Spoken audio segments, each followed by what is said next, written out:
Oh, Di ba? Mukhang bayan ng San Liponso na to ah.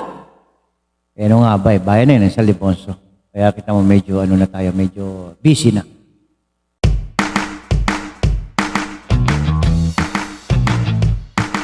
Naalala ko nga pala, may masarap na pandesal dito. Oo. O di bumili ka. Ang problema, hindi ko na maalala kung saan yung bilihan na yun eh. Ang tagal na kasi kung hindi nakakabili dyan eh. Dami mong dahilan. Wala ka.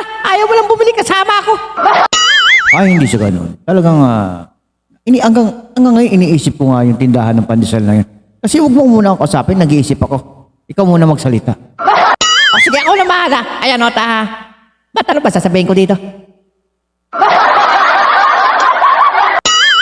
Ako na nga lang, bira ka. Bira lang akong ibigay sa iyo yung microphone eh. Tapos wala ka palang sasabihin. Hindi, meron nga ako sasabihin. Ayun, totoo, pasingit-singit tayo. Ay, kita mo, nakita mo. Parang nakita mo Jollibee. Gusto mo yun na, Jollibee? Ha? Wag na. Tuloy na lang tayo umuwi. Mahirap na. Malakas kang kumain ng Chicken Joy. Ano minsan kumain tayo eh. Ang order mo, dalawa, sa akin isa lang. Lugi ako. Sana kung ikaw magbabayad, eh ako naman ang magbabayad. Ay, ikaw naman eh. Huwag ka mag-isip ng ganun. Alam mo, may kasabihan. Mas mabuti ang magbigay kaysa tumanggap. O, di ba? Sa bagay, maganda naman talaga yung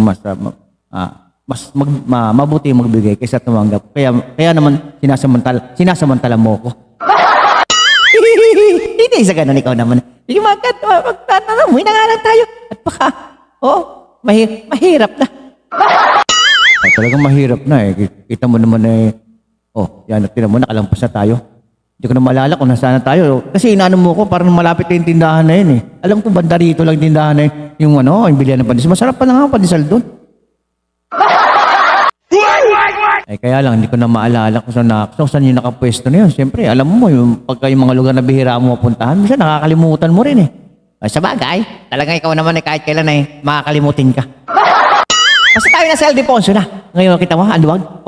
Abilis mo natin ako'y nagugutom na. Parang, asa ba yung bypass na rin Bulacan? Di ba? Malapit na tayo. Hindi pa, malayo-layo pa.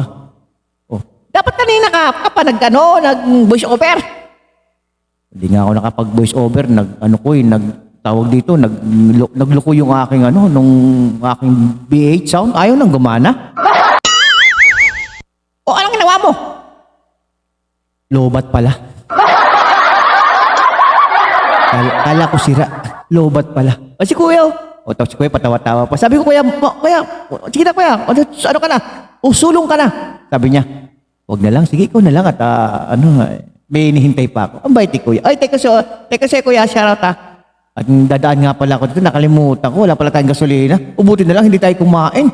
Wala pala akong gasolina. Dumaan kami sa Shell, basta dyan, sa Shell Station dyan, sa Maharlika. Hindi ko naman kasi alam barangay, sabihin ko sa aning barangay, kaso hindi ko alam yung barangay, basta sinabi ko Shell Station. Yan ang aking laging nilalagay sa gasolina. Aba talaga pala? Di ba doon ka lagi sa Plaridel? Ang layo nun. Doon pa tayo magpapagasolina. Dito na lang tayo magpagasolina. Anong gusto mo? Sige, pagasolina ka na. Saan ang kasama mo?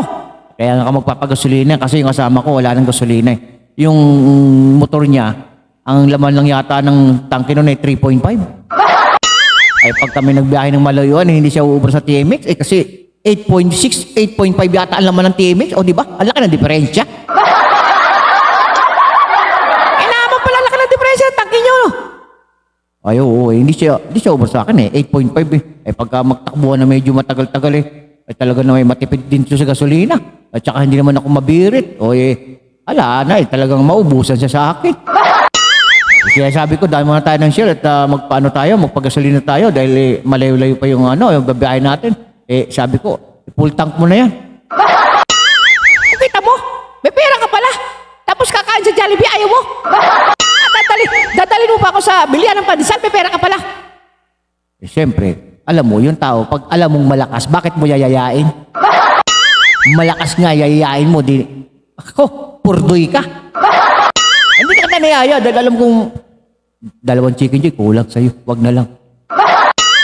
Sabi ko, magpagasolina ka na lang.